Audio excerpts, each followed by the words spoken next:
Friends, welcome! Won't you take a walk with me? I thought I would take a break from drawing and reflect on the first month of fully dedicating myself to this art journey.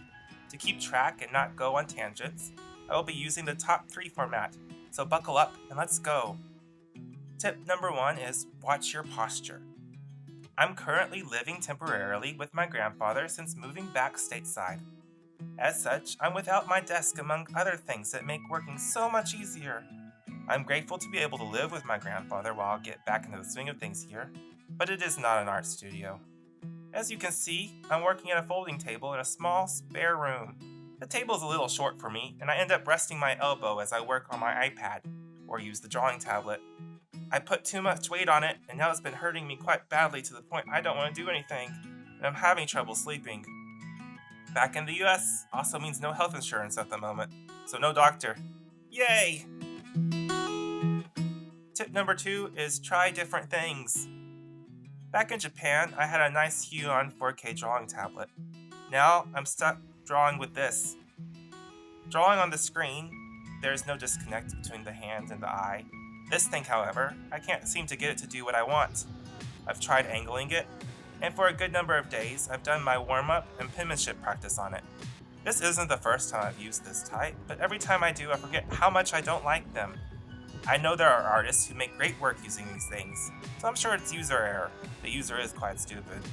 The size is also an issue. I'm trying not to use my wrist and instead use my elbow and shoulder. That is a much better drawing posture. But the small size makes it difficult to use the full range of motion, and I end up using my wrist, which makes not great lines.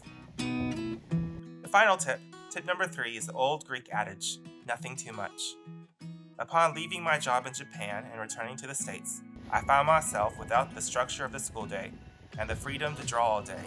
I finished in a week more than I had in the previous year. This was not a good thing though. I found myself treating time more like summer break than a shift to artist work. As a result, I quickly burnt out on working and found myself procrastinating and not wanting to do anything more. It didn't help that my elbow hurt, that my setup was suboptimal, only reminding me of what I lost in the move over. I love making schedules, I just have trouble keeping to them. I'm constantly reminded of the need for the golden mean, the balance between schedule and freedom. I just haven't found it yet. This was only made further worse by a reverse culture shock and the loss of stable income. I know I needed to come back, but it certainly isn't looking good on this front. That said, while it is worse in several aspects, I'm already in several ways feeling happier. I'm able to do this, even if I'm not the most consistent at actually treating it as a job. This month has been filled with ups and downs and several lessons. The main 3 are I need to watch my health, keep an eye on my posture.